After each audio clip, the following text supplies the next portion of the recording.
Hey messers, this is Johnny Mess, and today we're going to talk about having multiple sclerosis and how I deal with my motor skill hiccups. Stick around if you're interested. Thank you.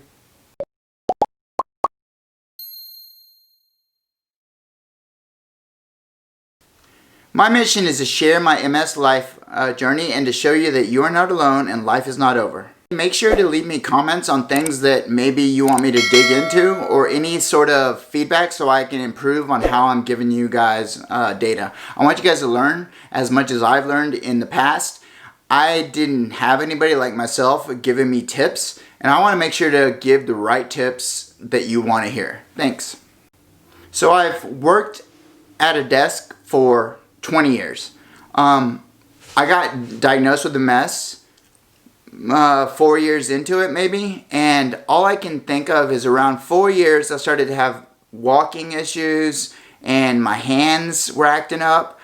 Things improved, but they came and they got really bad. But now I'm having hiccups where sometimes my hands get really weird, just like my walking gets weird.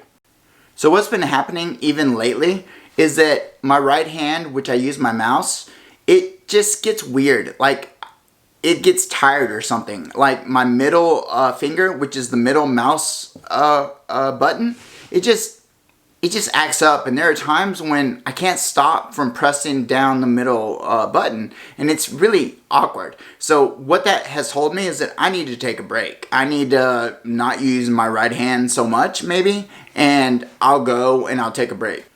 So what happens is that I've tried to power through it in hopes that it would go away because I really want to finish this paragraph or something. And what ends up happening is that it gets worse. It gets way worse, and it takes me much longer to take a break and reset. So what I would recommend is that you do not power through it. Listen to your body. Take a little 10-minute break and just start over again. And you know, people take 2 or 3 smoke breaks a day. There's nothing to stop you from doing the same, but just getting a refill of coffee or water or something. Share this with anybody else that you know that has MS or a caregiver, and have a good day.